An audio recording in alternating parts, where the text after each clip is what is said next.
Hi friends, today we are going to discuss about multivibrator. Multivibrator is an electronic circuit which is having either two states or one state or no states. So generally these multivibrators are divided into three types. First one is bistable multivibrator, bistable multivibrator. One more other one is monostable multivibrator, monostable multivibrator, and third one is a stable multivibrator. So here this bistable multivibrator has two stable states, whereas this monostable multivibrator has one stable state, one stable state, and one quasi-stable state, quasi-stable state. This stable multivibrator has two quasi-stable states, quasi-stable states. So here what is meant by stable state and what is mean by quasi-stable state? Quasi-stable state. So stable state means in this state the circuit will be going to be stable for indefinite time, whereas quasi-stable state means it may be the state may change. So it may not be exist in the same state for longer time. So now we will be going to discuss about bistable multivibrator. So this is the bistable multivibrator.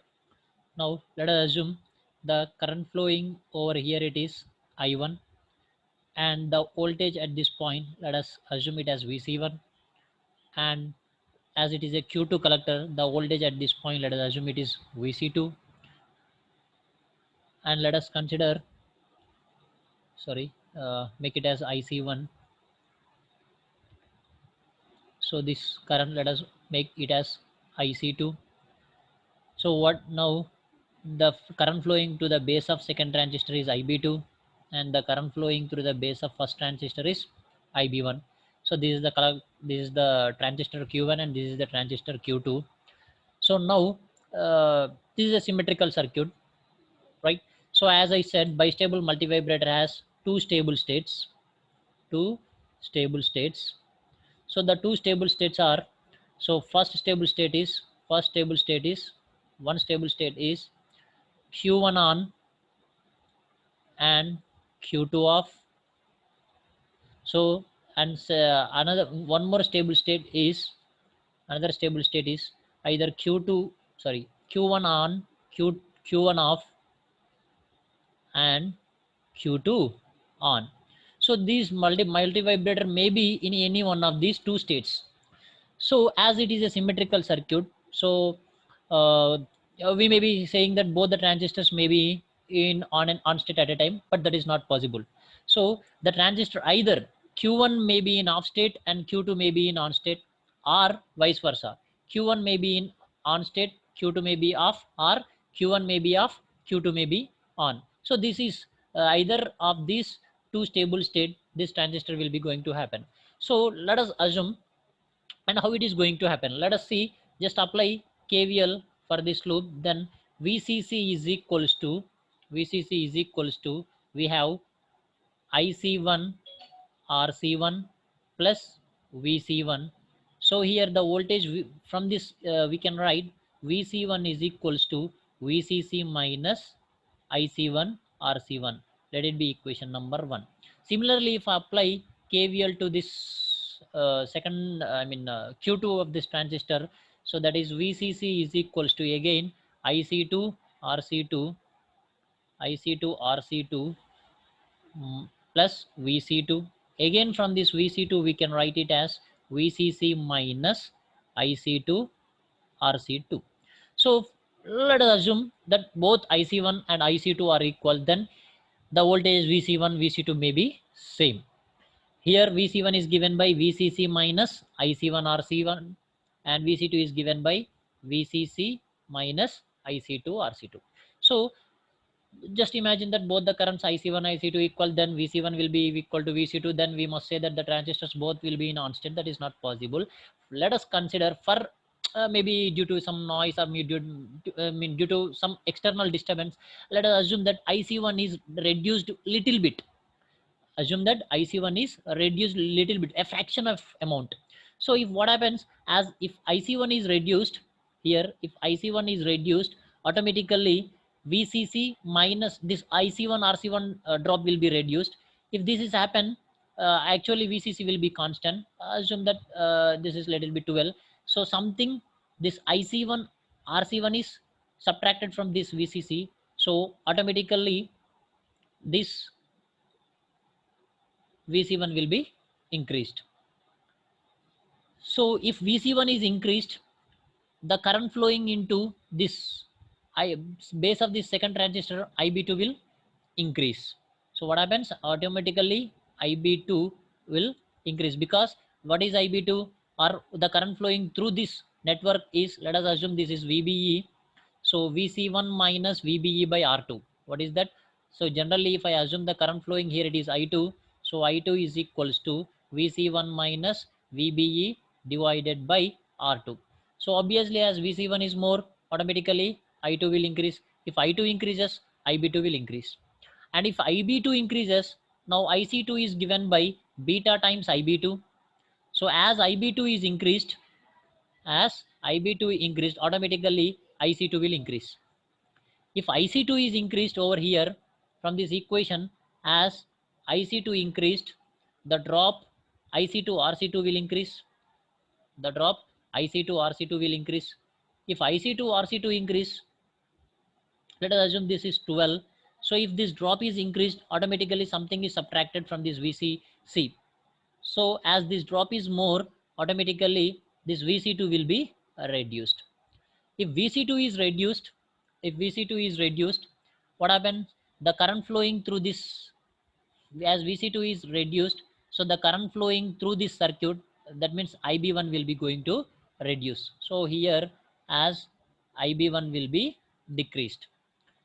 So if IB1 is decreased, so the conduction of this transistor, the conduction of Q1 will be reduced. So that means this transistor will conduct less. If it is conducting less, automatically VC1 rises. If VC1 rises, again VB2 will be going to increase. So if VB2 increases, automatically IC2 also increases. If IC2 increases, this drop IC2 RC2 will increase. Automatically VC2 reduces according to these two equations. If VC2 is reduced, IB1 will be going to decrease, because VC2 is less. So the amount of current supplied through this branch will be going to reduce. This dash I dash current will be VC2 minus VBE. So this current I dash, it is VC2 minus VBE divided by R1. So automatically what happens, this VC1 reduces, so I1 reduces. If I1 reduces, IB1 reduces. If IB1 reduces, Q1 conducts little bit less comparatively to the previous one, so automatically VC1 increases. The similar, so this pattern goes on increasing.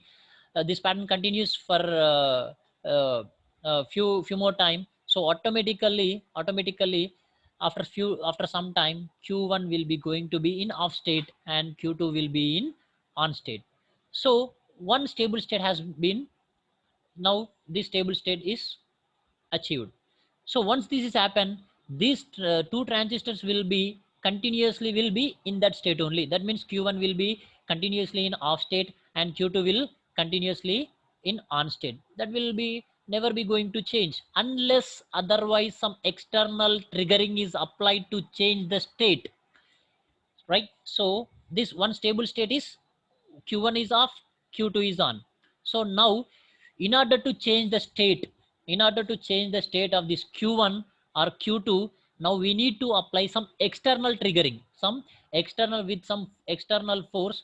If we apply some external force or external triggering from source, so that Q2 may change its state to off state and Q1 may change its states to on state. Only this is possible with some triggering. That means giving some external signal, or forcibly we are changing the transistor states to change. So by applying some external triggering itself, we will be going to achieve another stable state, that is Q1 in on state and Q2 is in off state. So this is about this bistable multivibrator. So but here we'll be having some capacitors across these resistors. Sorry, I said this is R2. I mean, we can make it as R1, right? So we'll be having some.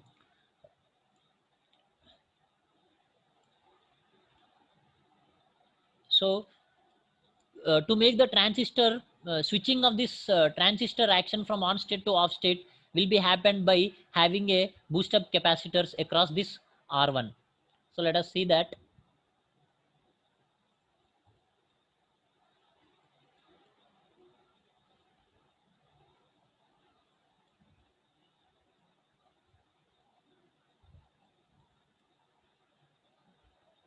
So to change the transistor from one state to other state, let us assume that this is in on state and this is in off state.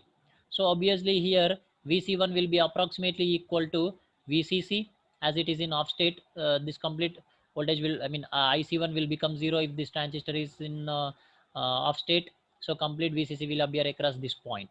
So to change the state from one state to the other state, suppose I want to change the state Q2 to on off state, and I automatically, if it is off, so that change has to reflect this transistor within no time. So that will be happen by having a boost up capacitors across this R1. So I am calling it as C1. So there will be some capacitors, we call it as boost up capacitor. So let us assume that I have given some external triggering. So here I have given some negative signal which is less than negative signal -1 or something else, so that this transistor will immediately change its state from on state to off state. So if it is in off state, automatically here the VC2 will be increased. VC2 will be going to have higher value, that is approximately VCC.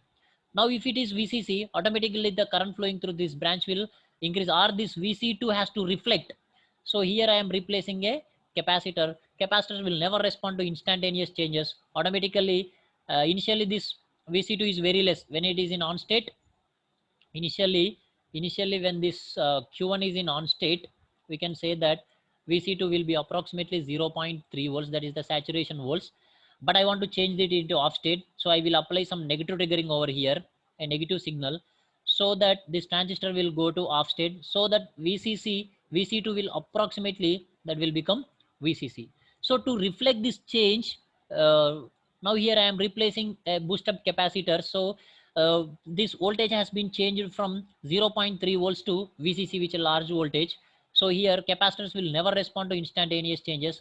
Obviously this will act as a short circuit. If it is short circuit, some resistance in parallel with this short circuit will become totally a short circuit.